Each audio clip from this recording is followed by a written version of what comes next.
তামিম ভাই এত ফিট একজন মানুষ অসুস্থ হয়ে গেছে, তা আল্লাহ তাআলার কাছে দোয়া থাকবে যে উনি তাড়াতাড়ি সুস্থ হয়ে মাঠে ফিরবে ইনশাআল্লাহ। আজকে একদম ক্লোজ ম্যাচ হেরে গেলেন, একটু আফসোস লাগছে। হ্যাঁ, ওর আফসোস তো লাগছে, আসলে অনেক কটা ক্লোজ ম্যাচ আমরা হেরে গেছি। তো হোপফুলি ইনশাআল্লাহ ঈদের পরে আবার আমরা কাম ব্যাক করবো ইনশাআল্লাহ ভালো মতো। আপনি ওপেনিং এ ব্যাটিং করছেন, একটা 50 যদিও, যেরকম সাব্বিরকে আসলে সবসময় বিপিএল এ দেখে অভ্যস্ত ভক্তরা, সেরকম সাব্বিরকে এখন পাওয়া যায় না। আসলে মেলে ধরতে পারছি নিজেকে, আসলে নতুন টিম তো একটু বেশি ক্যাপ্টেন ছিলাম আমি, একটু প্রেশার পড়ে গেছে, প্লেয়ারগুলোও একটু মোটামুটি ম্যানেজ করতে পারছি না সবকিছু মিলে। তো আসলে ওইভাবে করতে পারছি না। হোপফুলি ইনশাআল্লাহ ঈদের পর আবার কাম ব্যাক করার চেষ্টা করবো। ওপেনিং এ আসার চিন্তাটা আসলে আমাদের একটা ওপেনার ইনজুর্ড ছিল, যার কারণে ওপেনার আসলে ওভাবে পাচ্ছিল না। তো আমি শিফট ওপেনার, তো আমি আছি সবসময় ওপেনিং, ন্যাশনাল ওপেন করেছি দু একটা ম্যাচ, অন্য জায়গায় ওপেনিং করি। তো একটা ওপেনিং এর একটা এক্সপিরিয়েন্স ছিল আমার জন্য, এই জন্য করে ফেলছি আর কি।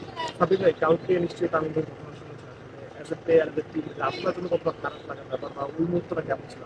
না, আসলে খুবই কষ্টদায়ক, আসলে এটা খুবই হতাশ। এবং দেখেন আসলে অনেক বড় প্লেয়ার আমাদের, আর বিগ স্পিন মাঠে খেলা, সাভারে খেলা, অনেক দূর কষ্ট করে আসতে হয়, আবার যেতে হয়। এটা মানুষের একটা রোজার মধ্যে খেলা চলছে, একটা ফিজিক্যালি একটা কন্ডিশন থাকে।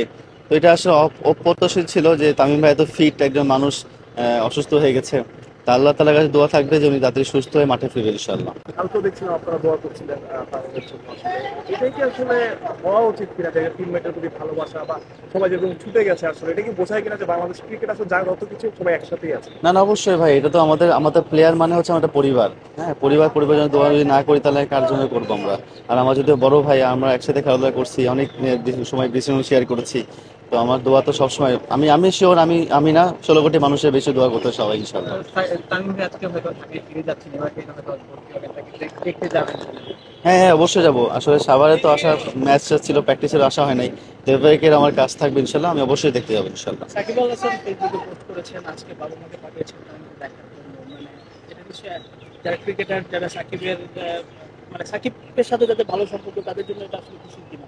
না দেখেন, খুশির বিষয়টা হচ্ছে উনি পোস্ট করছে, তো অবশ্যই খুশির বিষয়, বাট অ্যাজ এ তারা একটা ছোটবেলার ফ্রেন্ড, ওদের বন্ডিং আমাদের থেকে অনেক ভালো বন্ডিং। তো ওরা যে উনি যে পোস্ট করবে এটা স্বাভাবিক করবে। তো আশা করি সবকিছু ঠিক হয়ে যাবে এবং সবকিছু আবার মাঠে মাঠে খেলা, মাঠ সবাই ঠিক মতো খেলবে ইনশাল্লাহ। থ্যাংক ইউ ভাই, thank you thank so much. You.